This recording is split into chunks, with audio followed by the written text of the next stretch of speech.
So now we're doing Pharm, and with Pharm, there are what type of questions?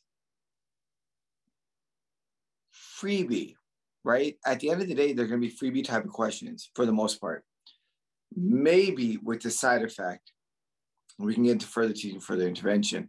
But ultimately, again, we need to focus on these questions.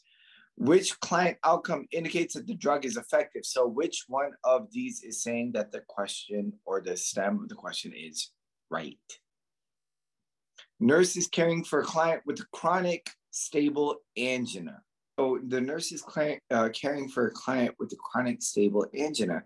The client is taking a long-acting nitrate, isosorbide, mononitrate.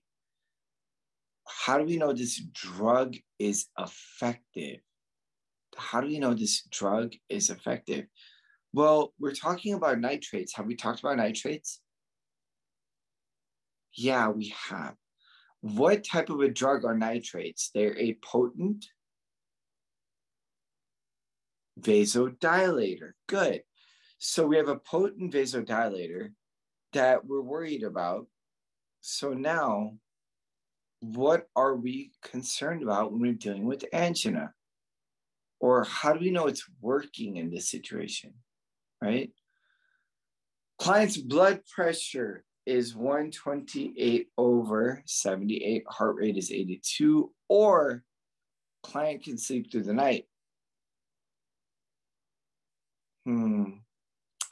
Which one of these indicate to me that we are having an effective drug use? Maybe sleep through the night if it was an unstable, right? I would say unstable. I would agree with you, 3. So we get rid of number 4. This is unstable. But we're talking about a stable angina. What does stable angina indicate? We said, and don't jump at me, please don't jump at me. Stable is predictable versus unstable, where it can happen at any time.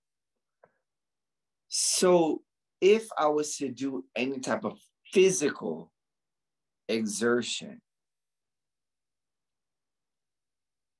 that can happen when I provoke it, right? That can happen when I provoke it. However, we still have a drug, a nitrate, that is helping us. So client reports reduction in stress level and anxiety. Does that have anything to do with a stable angina?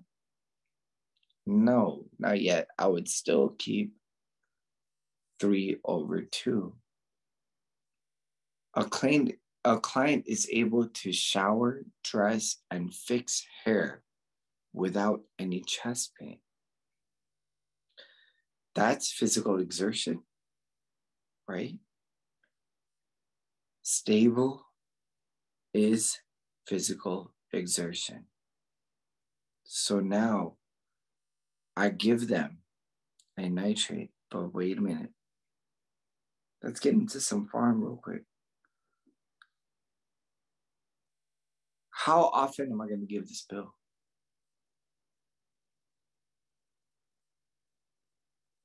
3 times. But once I give the first one, every 5 minutes, and I don't have that chest pain go away, what am I calling? Call 911. Call 911. If I'm going on a hike or I'm going on a long drive, am I going to put this in a Ziploc bag or in my backpack? No. Why? It's sensitive to light and heat, so keep it in its bottle. So when we take it sublingually and it doesn't relieve in the first 5 minutes, I'm calling 911. And then I'm not taking it with me, even if I'm going on a long drive, going on a hike or doing whatever. because it's sensitive to light and heat. Unstable and stable angina, what's the difference?